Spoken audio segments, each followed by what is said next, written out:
rol aldıkları dizilerden kovulan ünlüler. Gonca Vuslateri, Gönül İşleri dizisinde Can Yaman ile öpüşürken yakalandığı için dizi setinden kovulduğu iddia edildi. Posta'nın haberine göre yapımcı ve yönetmen bu duruma çok kızdı. Bir süre sonra da Gonca Vuslateri reyting getirmiyor diye diziden çıkartıldı. Ceren Hindistan, Sakarya Fırat dizisinde çekimleri aksattığı için diziden kovuldu. Güzel oyuncu da aynı şeyi yaşayan pek çok oyuncu gibi ölerek diziden ayrıldı. Dizi setlerinde en çok konuşulan kovulmalardan birinin kahramanı da izlenme rekorları kıran Yaprak Dökümü'nün Şevket'i Caner Kurtaran oldu. Defalarca uyuşturucu yüzünden gözaltına alınan ünlü oyuncu sonunda diziden çıkarıldı. Buna gerekçe olarak da çekim saatlerini aksatması, sorumsuz, disiplinsiz davranışları gösterildi. Ebubekir Öztürk, İzmir Marşı'na küfrettiği videodan sonra büyük tepki çeken ünlü oyuncu rol aldığı diziden kovulmuştu. Ebubekir Öztürk, İzmir Marşı'na küfrettiği görüntülerin ardından Kapı Ağası'nı oynadığı TRT'nin Payitaht Abdülhamit adlı dizisinden atılmıştı. Öztürk'e bir darbe de rol alacağı Frankenstein Canavar gibi filminin yapımcısından geldi. Öztürk, filmin kadrosundan çıkartılmıştı. Ekranın izlenme rekorları kıran dizilerinden Kavak Yelleri'nin Efes'i, Dahan Külegeç'in diziden ayrılması da çok konuşulmuştu. Külegeç'in canlandırdığı Efe karakteri bir trafik kazasında öldü. İddialara göre Külegeç ile yönetmen Jale İncekol arasında yaşanan tartışma bu ayrılığa neden oldu. Ünlü oyuncu iddiaları reddetse de tartışma sırasında yönetmenin kafasına plastik sandalye fırlattığı söylendi. Didem Erol da Gonca Karanfil adlı diziden daha ilk bölümde kovuldu. Erol, yönetmeni Atilla Cengiz'i çileden çıkartınca daha ilk bölümde işine son verildi. Adını Hollywood yıldızlarıyla yan yana çektirdiği fotoğraflar sayesinde duyuran Didem Erol'un Gonca Karanfil'in setinde "Ben bir Hollywood starıyım" diyerek kaprisleriyle ekibi çileden çıkardığı belirtiliyor. Türkiye'nin taçlı güzellerinden Hande Subaşı bir dönem izlenme rekorları kıran Elveda Rumeli dizisinin kadrosundaydı. Ancak Subaşı'nın Vahide rolü çok kısa sürdü. Subaşı dizinin kadrosundan çıkarıldı. Buna gerekçe olarak da annesinin Subaşı'nın yanından hiç ayrılmaması, hatta zaman zaman sahnelerine müdahale etmesi gösterildi.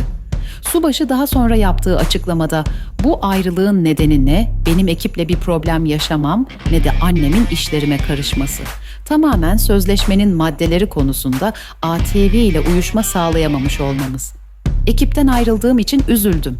Annemin karışmasına gelince o bir şeye karışmıyor ama benim menajerim olarak tabii ki yanımda geliyor" dedi. Göç Zamanı adlı dizide rol alan Azeri oyuncu Nuran Abagiyeva, iki erkekle birlikte kamera karşısına geçeceği sevişme sahnesinde rol almak istemediği için kadrodan çıkarıldı. Genç oyuncu için bir ölüm sahnesi yazıldı ve o da kadrodan ayrıldı. Genç oyuncu Selen Seyven'in de oynadığı Kocamın Ailesi dizisinden ayrılması da olaylı olmuştu. Seyven, "İş ahlakı böyle bir şey. Gözün çıkıp eline düşse de sahneleri çekersin. Seni senden başkası bu nankör meslekte düşünmez" notunu sosyal medyadan paylaştı. Bunların üzerinden çok geçmeden Selen Seyven diziden ayrıldı. Birçok kişi genç oyuncunun bu şikayetleri yüzünden kadrodan çıkarıldığını ileri sürdü. Ancak Seyven, "Aramızda bir tatsızlık yok" diyerek bu söylentileri inkar etti. Ekranın beğeniyle izlenen dizilerinden Adanalı'dan Selin Demiratar'ın ayrılması da çok konuşulmuştu. Demiratar kendi isteğiyle diziden ayrılacağını açıkladı. Ancak dizinin yapımcıları durumun böyle olmadığını, Demiratar'ın tuhaf istekleri yüzünden kadrodan çıkarıldığını söyledi. Demiratar, sette sürekli kapris yapmaya başladı. Sabah akşam sushi ve kebap istediği söylendi. Yapımcılardan özür dileyen ve benzer durumları tekrarlamayacağını söyleyen Demiratar'ın isteği kabul edilmedi ve diziye veda etmek zorunda kaldı. Güzel Köylü dizisinin kadrosunda yer alan Su Kutlu'nun ayrılığı da uzun süre konuşulmuştu. Çekimlerin yapıldığı Muğla'da gittiği bir barda çıkardığı olaylar yüzünden diziden kovulduğu ileri sürülmüştü güzel oyuncunun. Daha sonra dizinin yönetmeni yaptığı açıklamada Kutlu'nun davranışları yüzünden hem gittiği mekana hem de dizinin markasına zarar verdiği gerekçesiyle kadrodan çıkarıldığını açıkladı. Oyuncu Füsun Demirel, "Mesela o dağlardaki gerilla kızları oynamayı çok istedim" dediği röportajı nedeniyle hedef gösterilmesinin ardından ATV'de yayınlanan Aile İşi dizisinin kadrosundan çıkarıldı. Aybüke Pusat, boykot paylaşımından bir gün sonra Teşkilat dizisinin kadrosundan çıkarıldı. TRT'nin yayınladığı açıklamada ünlü oyuncunun adına dahi yer verilmedi. Konu o kadar büyüdü ki Aybüke Pusat'a destek veren Boran Kuzum ve Furkan Andıç da yer aldıkları TRT dizilerinin kadrolarından peş peşe çıkarıldı.